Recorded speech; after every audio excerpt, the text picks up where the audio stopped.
Welcome back to the Transform Your Mind to Transform Your Life, the podcast.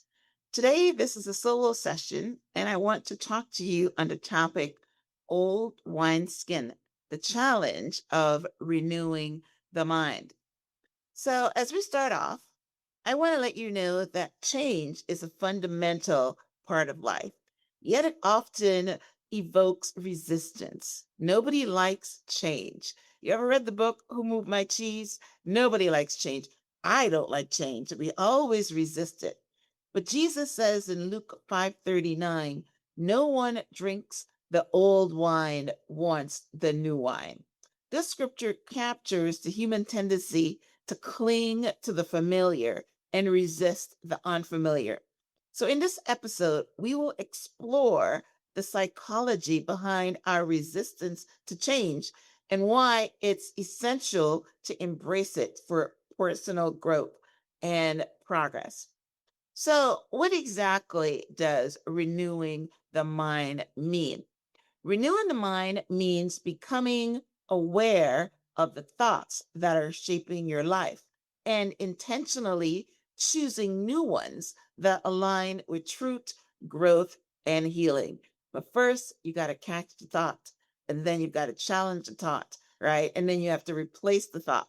If you're not aware, no renewing the mind is going on. You've got to be aware.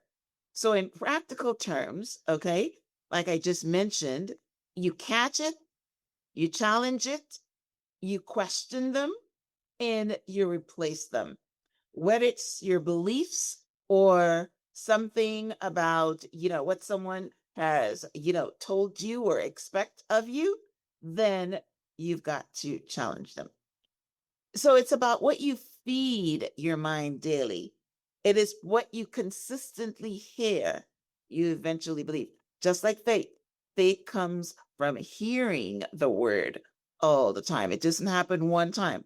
And the same thing as your beliefs, right? You have to be hearing them as you were growing up.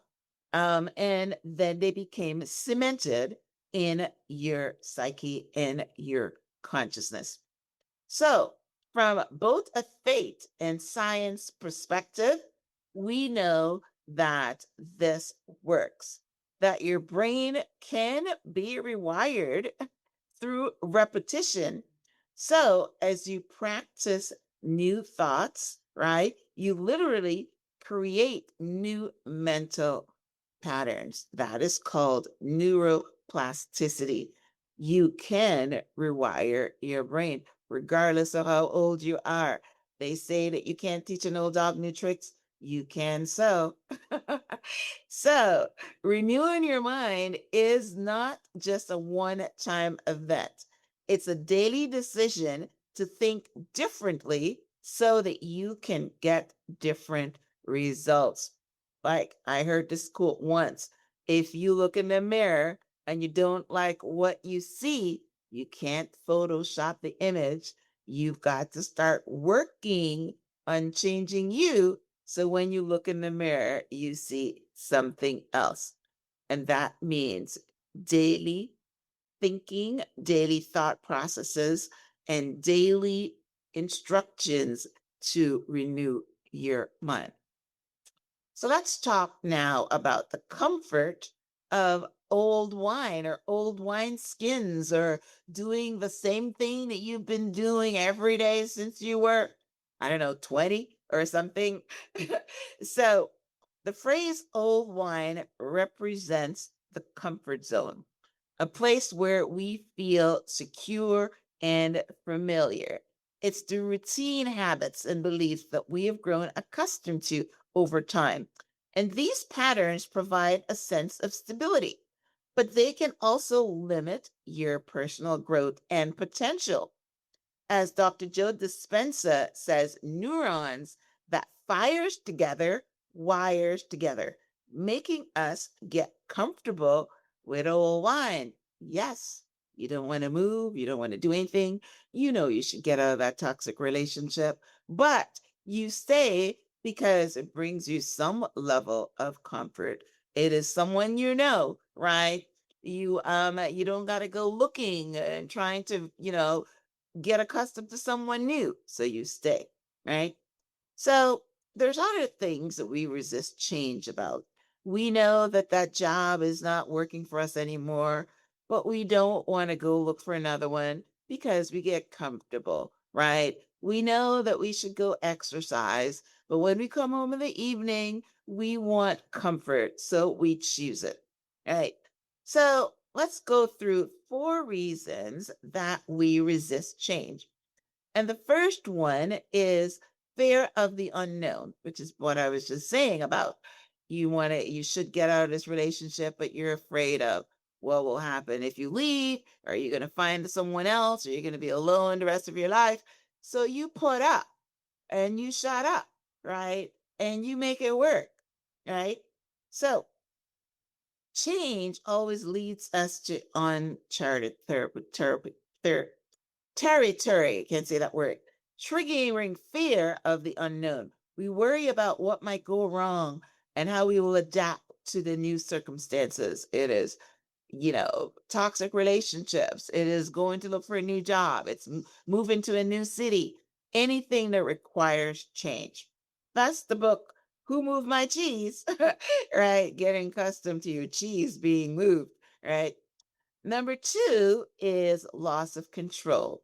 Change disrupts our sense of control over our lives because during that initial phase of the change and the transference, it is not like old wineskin. It is new wineskin. A new wineskin, you always got to break in, right? So it requires us to relinquish some degree of control, and this loss can be unsettling. Number 3, comfort and familiarity. We are creatures of habit, seeking comfort and predictability.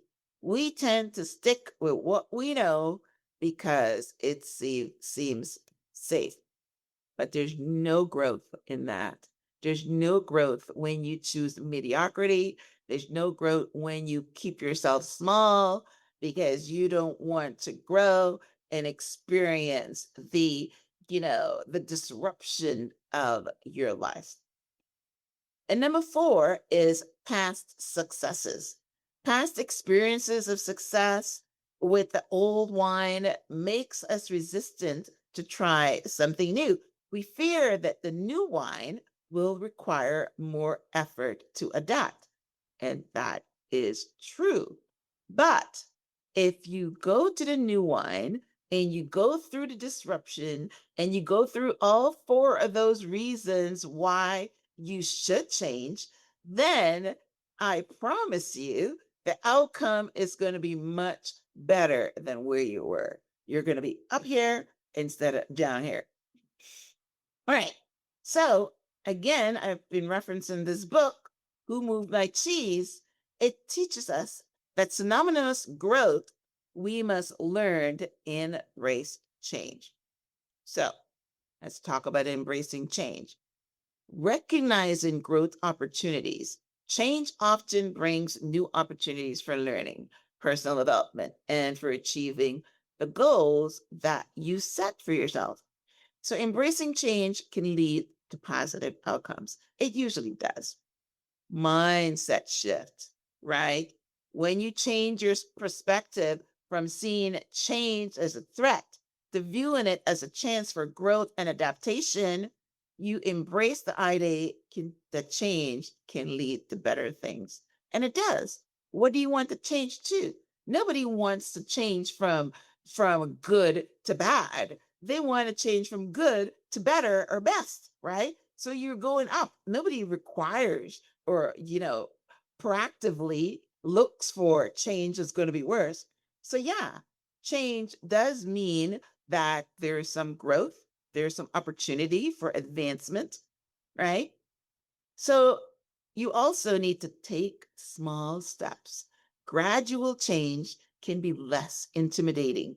Start with small adjustments and build your comfort over time. You don't start off running a marathon by saying, all right, I'm going to run 10 miles unless you've built up your lung capacity. You got to start off doing 1 mile and then 5 miles and then 10 miles. Then you keep going up. And sooner or later, you're running 26 miles. You also need to seek support. Share your fears and concerns with trusted friends or a therapist. They can offer guidance and encouragement during periods of change.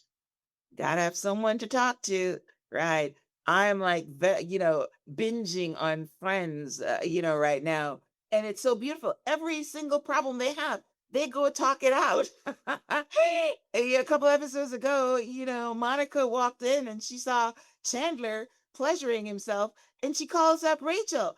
Oh my God. So, she wanted an opinion on that. She shares everything. And that's what friends do. So, yes, and what did Rachel tell her? Hey, guys do that sometimes. All right. So you focus on the benefits. Okay. I know that your mind is telling you about all these negative things, but you focus on the benefits. You focus is what you're going to gain and not what you're going to lose, right? Consider the potential benefits of change, personal growth, improved relationships, and enhanced well being. And this can motivate you to move forward.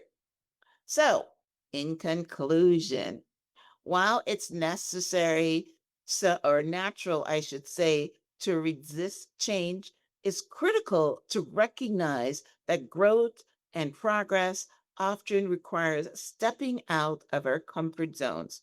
The metaphor of old wine to new wine reminds us that clinging slowly to the familiar can limit our experiences and opportunities. By acknowledging our resistance, shifting our mindset, and taking gradual steps towards change, we can open ourselves up to new possibility and ultimately savor the richness of new wine in our lives. Change, when embraced, can be a catalyst for personal transformation and a joy of fulfillment. Right. Yes. Embrace new wine. That's why it's called new wine. It is good for you. The old wine skins or the old wine is old. You got to change. You got to move forward. The caterpillar needs to become the butterfly. You need to go towards the light. All these things are change. So I hope that you found some nuggets in there. You might be stuck in something right now and you're comfortable. Comfort is a bad thing. It is like you're a cat just sitting there licking cream, right? You have to get out of your comfort zone and do something that makes you uncomfortable. And that's where the growth lives. That's where personal development lives. That is where you will elevate your standard of living and you get to drink new wine in the process. All right. So, listen, thanks for tuning in to this week's episode of the Transform Your Mind podcast. Until we meet again, namaste.